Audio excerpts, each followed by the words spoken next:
Now you've taken this, what used to be a one-directional cart path, and you're turning it into a two-way highway.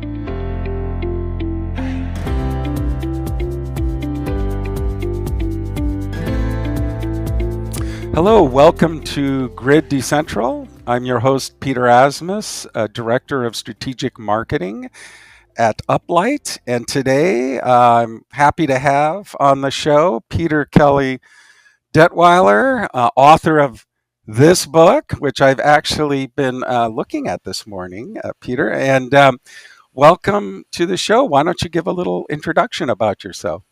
Thank you, Peter. It's a pleasure to be here and to see you again. So I've been in power markets for over 30 years. At Constellation, I ended up heading their demand response group, where we by the time I left, we had 1,700 megawatts of dispatchable load that we could call, text, email, and have it shed within periods as short as 10 minutes or as long as, say, half an hour.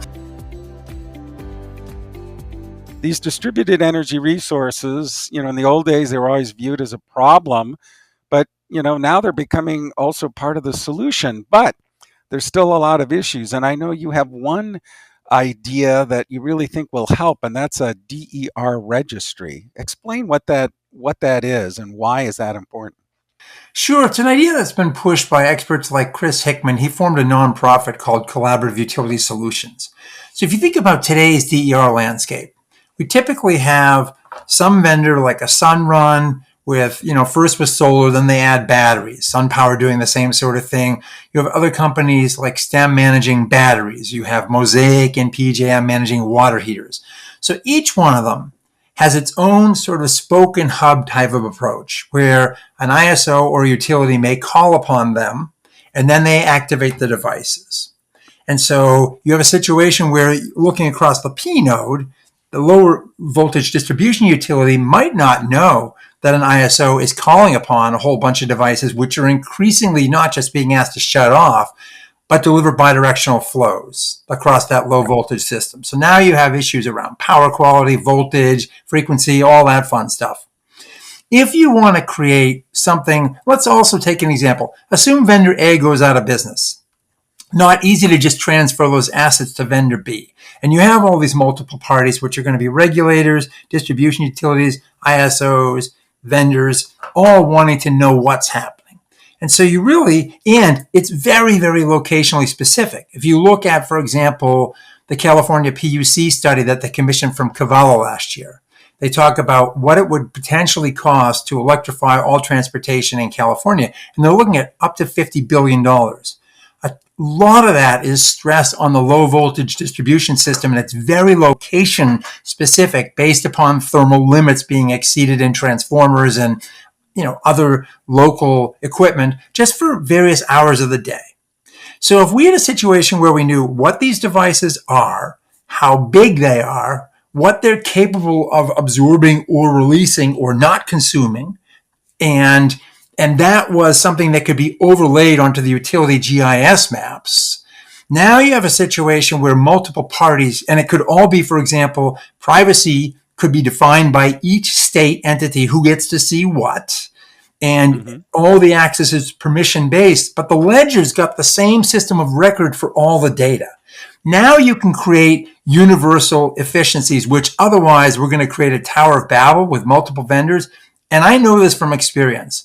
When I was running the demand response group of Constellation, the lack of uniform data, for example, some utilities had hour ending, others hour beginning for the same hour. Trying to create code for that kind of nonsense, it just defied any efficiencies. So if we want to build this thing and reach the maximum potential that DERs can offer, a universal registry is probably going to be a sine qua non. Well, are you optimistic that this registry could happen within a certain time period, or what would be your ideal scenario with the registry? Well, idea would be yesterday, but of course, so one of the challenges, you got places like New York Rev, Reforming Our Energy Vision, which started in 2016 and said to the utilities there, thou shalt become distribution service providers, and start to stitch together your various IT tools and some OT tools as well. And you've got California, which has been working on a lot of this for a long time. So asking them to rip out what they have and replace is kind of challenging.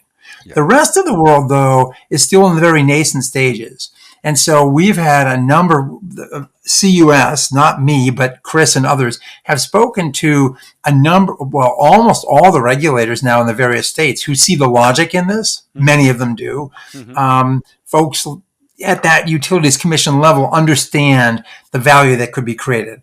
I mean, you and I know that today's distribution grid is horribly inefficient because we size for that peak hour. If we ran airlines this way, we'd run airlines that everybody could fly on Thanksgiving for maybe less than $200 per flight anywhere in the United States, and we'd guarantee everyone could get on board. That's how the grid runs today, and the capacity utilization factor is declining. If you bring DERs into the mix at the right place in the right time, charge your vehicles during periods of low demand, send bidirectional flows for certain services at other times, enlist batteries, and so on and so forth, you could improve the operational efficiency of the grid. And that inefficiency right now is just gravy waiting to be harvested that could pay for a lot of these other issues that we need to address on the grid. How do you view this evolving, this DERM sort of concept, and how important is it? Well, it's a squishy term. I agree with you there. But ultimately, if you define it as a system which allows for the control of and situational awareness related to the activation of distributed assets, or even just monitoring them, so you know where they are and what they're doing, then Right. you actually create this sort of very broad universe. But if you also think about it, you need something that's quite substantial and robust that way. Take a utility like Pacific Gas and Electric with its 5 million meters and assume that it has a addressable water heater, an addressable air conditioner switch, a battery perhaps, an EV charger, some other devices. You could potentially have, in a place like that, 20 million devices that are capable of interacting with the grid. So now you've taken this, what used to be a one-directional cart path, and you're turning it into a two-way highway in terms of potentially billions of transactions a year for a single utility. So the DERMS, therefore, has to be capable of encompassing that kind of capability. And, the other thing right now with our loss of load probability planning and what we pay for supersizing the grid to make sure we don't have an outage, if you had a really robust DERMS, you could actually start to break apart end uses based upon the elasticities of them. Like, what do I really need to have reliability for, and what do I not need to have reliability for? And you could create a lot more flex on that grid edge. And that, to me, is where a DERMS needs to go and ultimately has to then take all that information. If you think about moving to control room, the professionals in those control rooms are human beings like everybody else. There's only so much information they can take in before they're overloaded. So part of the DERMS is going to have to figure out what's the architectural logic and what's the latency of the information that flows in so that we see as control room operators what we need to see. A lot of other decisions are actually, data is aggregated further out. Some decisions are automated at the grid edge. And therefore, we don't overload those control room operators, but there's enough information that keeps the human in the loop. So contextually, they know what's going on and can make those overriding decisions when they're necessary. So those sorts of pieces also have to be ultimately integrated into this system of systems, and it's got to be all of it cyber secure as well, because that's a huge risk. Or else we're going to do this wrong. There's the control room, then there's the flexibility services. As you mentioned, bidirectionality, like EVs, for example, you can modulate their charging, even their batteries could possibly be used for the grid. And then the other part is just the prosumer engagement, engaging with these folks to enroll in these programs. Are you an optimist that all of this is going to work? I'm assuming you're somewhat optimistic, but how would you like to conclude? What's your final thoughts about all of this DER-centric future? Well, the avoided costs are there, so the value's there. Right. The resources are increasingly coming into play. A Ford F-150, the little one's 3 days of average household usage, so there's a need. And then where I am really optimistic is generative AI.